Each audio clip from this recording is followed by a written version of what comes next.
In this review of the week's news, council jobs are axed in the latest reshuffle, a 20-year vision for future Canterbury is announced, and Spamalot is back for Take 2. This is CTV News Week in Review. I'm Jared McCulloch. 60 Christchurch City Council staff are likely to be axed after a proposed major reshuffle. It's the second restructure in less than 2 years, and those affected now have to tell the council why they should stay. Upset and frustration for some Christchurch City Council staff axed from their roles. For a number of people, there's concern about obviously the number of positions that have been disestablished. For some people, they've been involved in multiple reorganisations, so this is just another one. So, it's a part of that ongoing change, and it's about people becoming change weary as well. The council's chief executive, Carleen Edwards, broke the news to staff, with 60 employees due to pack their things and leave under a new proposal. This is the second time council staff have witnessed a shake-up in the ranks. 2013 saw changes to help combat the city's rebuild, but this time round it's designed to have the organisation working under a new staffing model. We fully support our Chief Executive in undertaking the restructure, but because it's open now for consideration by the staff members who obviously have been affected by the announcement, that's all I can say. It's believed the cuts will deliver a better service to residents and help with decision making being less complex. It works like this: 175 jobs will discontinue and will be reconstructed to make 115 new roles, with the other 60 gone. Some of this was expected because it's been clear that the council wanted to delayer, take out some of the different levels of management. For some of the other people, it's been quite a surprise because they are in positions that they kind of figured wouldn't be a part of this restructure process. So there are some people that are quite upset and quite concerned about being involved in this. And the union organiser says the change is unlikely to help the cash-strapped council. I'm not sure whether there'll be any money savings out of it, because quite often with these processes there isn't actually a money saving outcome. Sometimes it's a costly outcome. Many of the roles are likely to be filled internally, but some current staff may not have the right skills for the job. For instance, there's 2 new lawyer positions, so unless somebody's got the legal training, then clearly those jobs are not going to be jobs that are going to be suitable to a wide range of people.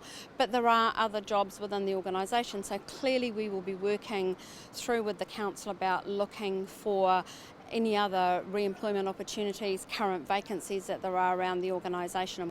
Staff affected by the proposal will have 2 weeks to make submissions, either written or verbally. Before then, a decision will be likely made by the Chief Executive by late October.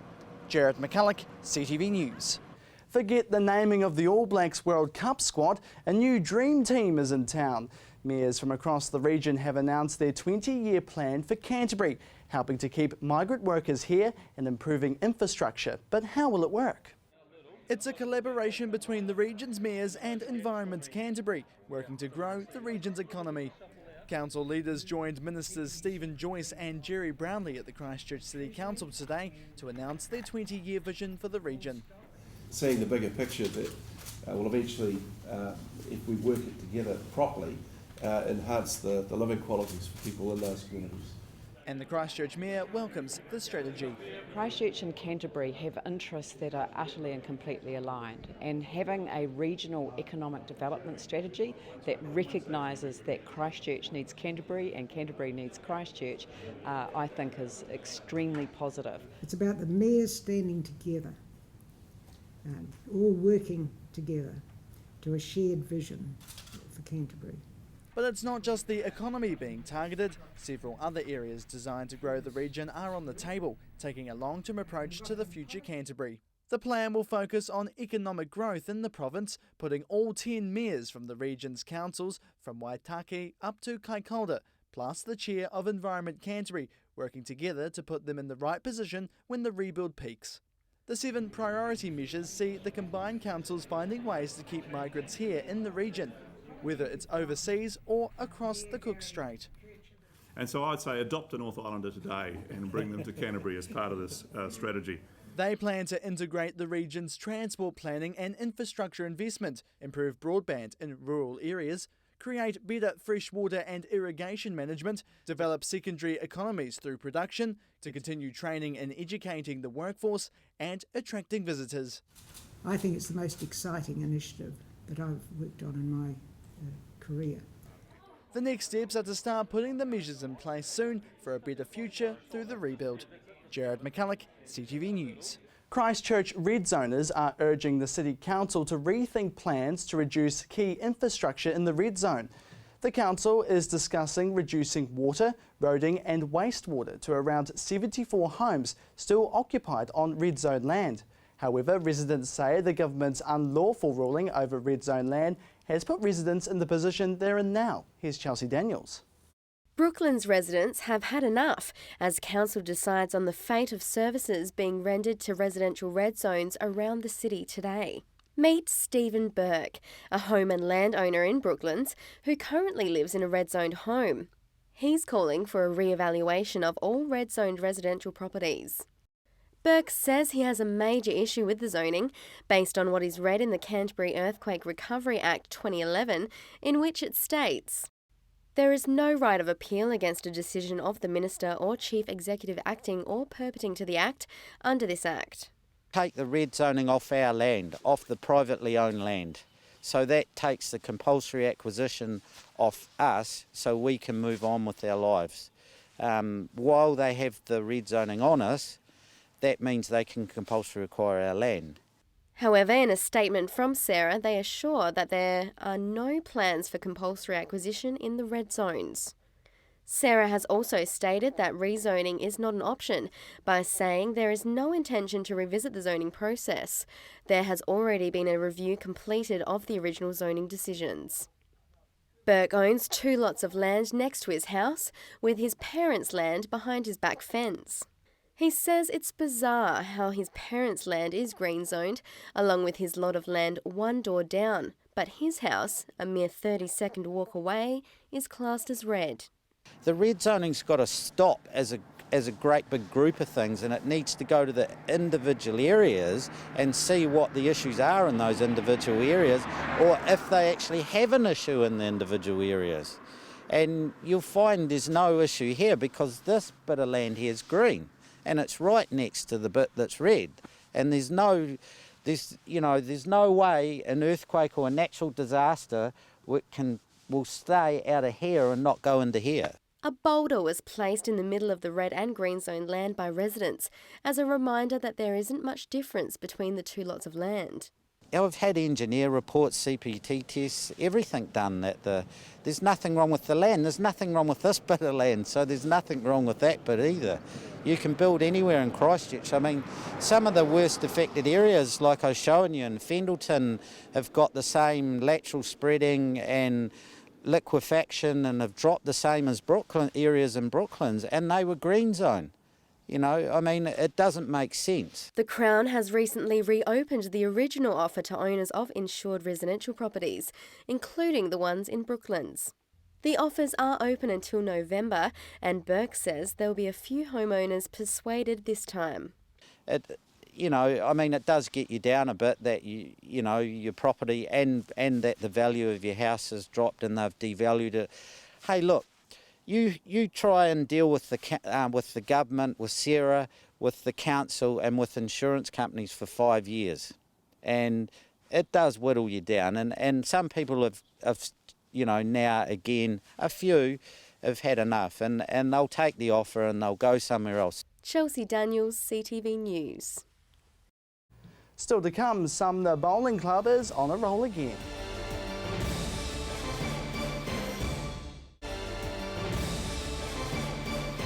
Welcome back. Volunteer firefighters in Lake Coleridge have quit in protest after the council relocated one of their fire trucks to a station an hour away in West Melton. They've submitted a request to have it returned, but what's the chance of getting it back? Firefighters in Lake Coleridge have resigned after the District Council relocated their fire engine. The 6 volunteer firefighters quit in protest when the Selwyn District Council relocated their fire truck to West Melton. But Chief Executive of the Selwyn District Council, David Ward, says the relocation of the vehicle is completely justified. having a look at the incidence of where the fires have been, and certainly there's been growth around areas such as Westmelt and Darfield and obviously Rolleston in recent times. So what our review has done is reallocate a number of those resources, whilst at the same time acknowledging that some of the smaller areas such as Coleridge feel they may be exposed. We don't believe that they're exposed. There are other vehicles there, but it's just around the relocation, and obviously as growth occurs across the district, these type of reviews will be ongoing. It has been reported that there are very few fires in the Lake Coleridge area. One of the things that's happened in as part of the review in Lake Coleridge, we identified there's been very few fires per year. They're only averaging between 1 and 5 call-outs per year, and in fact we're seeing that some of those are actually false alarms and page or siren test as well. Whereas, for example, in West Melton, the average is between 60 and 100 fire incidents per year. The volunteers, who have a combined 60 years' experience, have lodged a submission to the council to return the fire engine. At the council meeting a couple of weeks ago, there was a deputation of some of the volunteers from Coleridge. They expressed to council their concern about the outcomes of the review and asked that we would consider or reconsider the actions that were taken. Council's response to that was to acknowledge the issues that were raised by the group and confirmed that we will, at a subsequent council meeting, in fact in 4 weeks' time, be formally responding to their request. It's been a long wait for members of the Sumner Bowling Club. A large boulder stuck between a cliff face and their club rooms has been removed from the site, along with a house and garage above the facility. Gone and now forgotten. It was a large rock, it was probably 15 to 20 tonnes worth. A large boulder lodged into the side of a cliff in the club rooms of this earthquake-damaged building has finally been removed. It has been a big operation, but we've managed to handle it, and we've had good cooperation from Sierra and their partners as well. The Canterbury Earthquake Recovery Authority spent 2 weeks removing the boulder that's been sitting beside the club since the 2011 earthquakes. And the clubhouse has been taking regular measurements of the crack. And for the first probably year, 2 years, there was some movement, not massive movement, but the last 2 years it's actually remained pretty stable. Now, a step forward. So taking a load and off the club's mines, and it's nice to see it gone. Ken is the bowling club president. He's been in the role for 3 years, but he's been a member since 1996 and seen a lot of change roll through over nearly 2 decades. Once the earthquake struck and we couldn't use the green, we did lose a few members, as Canterbury or Christchurch did. People decided to go further afield. The club was closed immediately after the quakes, with members sharing another green across town. But after some time, the team got together to fix up the mess. That was due to the enthusiasm of the members. They backed me as greenkeeper to resurface the green.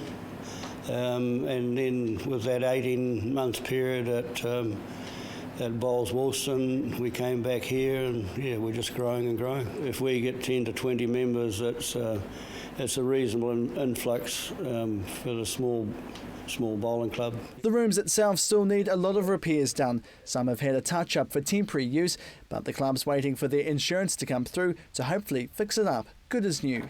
It's a vital part of the Sumner community. With a lot of places going, for example, the RSA no longer there. I think we're a very, very important part of the community where people can come in and enjoy a game of bowls and a social drink.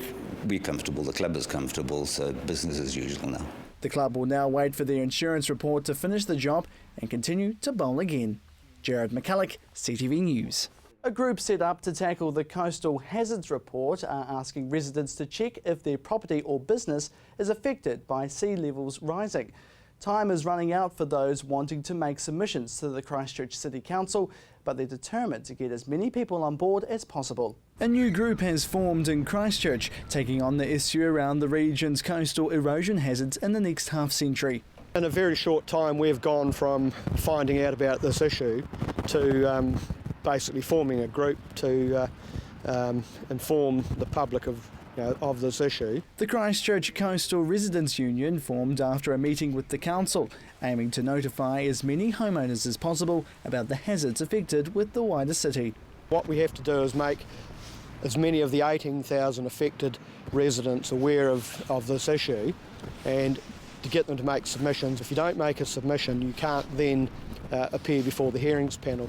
So the first step for us is awareness and getting in submissions. The Coastal Hazards Assessment Report is into its third stage under the district plan, where many areas of coastal Christchurch and Banks Peninsula will see coastal erosion over the next 50 to 100 years.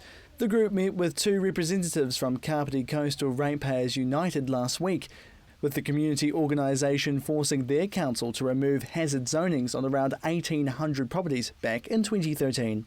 They were one of the first councils to go through this process of, putting together hazard zones based on, something that may or may not happen in the next 50 or 100 years, with climate change. The council has to go through its process, I understand that, but I think what wasn't explained enough, and particularly well enough, was the implications of this. And I think that's where people have been a bit blasé about it. They've been thinking, well, it's just another thing on my limb. But they didn't realise that there was some of the restrictions, discretionary moves on their houses. The CCRU has received support from local residents, with meetings being held this weekend by the group to discuss the next steps of the council's process. Amazing, and particularly from yesterday, after we had some meetings with other groups on Friday, I've never ever opened my emails to respond and then find that 5 minutes after I've responded to a couple there's another 20 or 30. I think in the first hour of after breakfast I had 150 emails yesterday. This is going to be massive. People have been through everything at the moment. On top of this, on top of what they're going through, putting this on top of them, decisions are being made for rebuilds. This is one of the big things. People are doing rebuilds at the moment and thinking, now wait on, is it worth it? He says it's been difficult for residents to find if they're affected by coastal erosion in the future, but the public can find out if their property or business is on the radar by going to the council website. Talk, make some inquiries, just talk about it. Talk to your neighbours, you'll know somebody who knows something about it. We'll come to the meetings. Submissions close to the public on Friday next week. Jared McCulloch, CTV News. Still to come, Spamalot has a lot to offer. We caught up with an iconic cast member.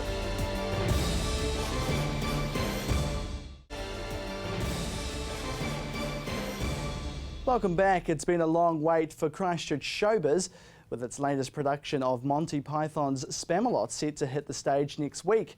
The well-known Broadway show was booked for 2011, but now, 4 years on, the award-winning show is set for its premiere, with a local icon taking centre stage.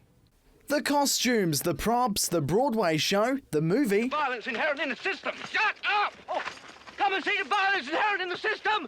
Help, help, I'm being repressed, bloody peasant. Oh, what a giveaway. Did you hear that? Did you hear that, eh? And a wizard. I'm playing the role of the historian, sort of a narrator who comments on the action and occasionally gets involved. It's not the first time the Wizard of New Zealand has appeared on stage, but it's the first time any wizard has played a role in Monty Python's Spamalot. I was so excited about having the wizard as part of our show. He saw me chatting to some tourists, and as I was talking about Arthurian romances and the role of wizards, he thought, good heavens, we should be bringing him into the production. It's a role he was born to do, and even one of the Broadway show's writers was blown away by the idea. Eric Idle was asked, would it be all right if a wizard did the role of the historian narrator? And he was tickled to think when he found out there was a real wizard in Christchurch and not some weirdo calling himself a wizard. And so I've got this strange role. I'm a commentator on the action, so like an historian, I give the date and what's happening and so on, which is perfect for me because I'm both a wizard in the world out there and in the world in the show at the same time. Around 150 cast and crew members have been working non-stop for months on end to put this world-class show together. And although it's full steam ahead now, the show had to be put on hold when the quakes hit. We were going to stage it in 2011, but a few wee shakes got in the way of that one. We were all geared up. We were just about to shift into the Isaac Theatre Royal and had all our signs up outside the theatre. But then, of course, the whole city came to a grinding halt. But now they're back, and some of the original cast members are too. A few of the people that were in the 2011 production have returned for this one, but the original designs by Harold Moot were going to be used for that show, so it is a reborn show. The musical is a complete mashup from both the award-winning Broadway production hitting the stage a decade ago and from the movie Monty Python and the Holy Grail, first screening 40 years ago. We're all geared up. We're getting to the sticky point right now. We're in our technical rehearsals, shift into the theatre on Sunday. Got a lot of elements to bring together. There are many hours in the theatre with lighting and all the set pieces, which take a lot of bringing together, but can't wait till opening night. Something he says is great for the region. And I think it's fantastic that something that was going to happen in 2011 has come back. It's the first time that Spamalot has ever appeared in Christchurch. It is a world-class show. And consequently, the opening night lands on the anniversary of the first major earthquake nearly 5 years ago. For us, it's a celebration. It's a celebration of the city returning to joy, bringing laughter into the occasion, and just really celebrating that we've got this magnificent theatre rebuilding in the Isaac Theatre Royal. Our city would be so much poorer if we didn't have that venue. People need a damn good laugh, and I don't think there's been a funnier show in the whole of the history of Christchurch. There couldn't have been. It's less than a week to go before the curtain call, with opening night next Friday night. Jared McCulloch, CTV News. A Christchurch filmmaker and producer is celebrating their first ever Webisode. That is a short online video which is gaining traction on the web. Now they're hoping to take their small screen picture to the big funders to make a complete series. Tomorrow's fine, but the next day's looking bad. I have rehearsal. It's a hit online, and now they're hoping to make a good impression to the country's broadcasting funder. The Webisode, a long way from Broadway, has been beaming online, raking in well over 100,000 views since it popped up on YouTube 4 months ago. We sort of thought if we make it good enough, we put some effort into it, people will like it, but we've been really blown away with, hitting 100,000 this quickly and this easily. Just shows that there are people out there that, everyone loves a musical. The pilot episode was put forth for funding through New Zealand On Air's Web Series Fund, with the organisation giving some productions that make the cut up to $100,000 to produce video series for an online audience. We want to go for this New Zealand On Air fund that New Zealand On Air puts out to make web series, and we thought the best way that we can show them that we can make something really great down here in Canterbury is if on a random weekend we pull together some friends, Amy can write a ditty, I can grab a camera and we can go out and film a video, and we can chuck it up online and show everyone that people like this kind of material. And with this being a comedy musical, it's taking another step forward into the web series landscape. It's really interesting internationally because the main one that I think everyone thinks of when they think of musical web series is Dr. Horrible's sing-along blog. But yeah, we haven't really had a musical web series of this kind in New Zealand ever. The 5-minute clip follows a group of keen performers who want to make it big on stage. Originally planned to be filmed over a weekend, it took longer than the team thought. That just exploded from a little weekend project to 5 days of shooting, calling every friend we have in the business. We ran a Pledge Me campaign to get some money because, the stuff we were putting in just wasn't covering it. So, it was meant to just be a weekend project with a quick turnaround for that New Zealand Air application, and it turned into months of fun times, but great hard work. And like every comedy, it comes with many quirky scenes. We've got this one shot where he steps forward to go, I'm going to have my solo, and the lights drop away and he kind of goes into his fantasy of being on stage.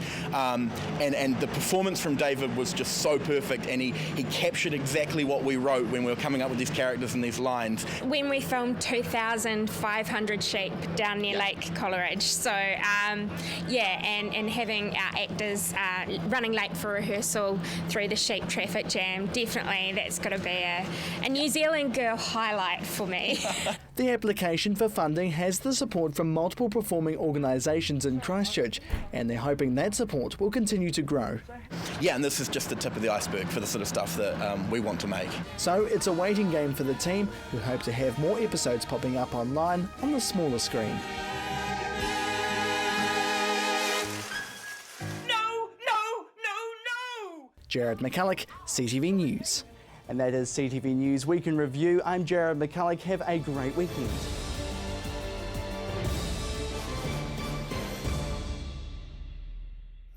supporting local content so you can see more of New Zealand on air.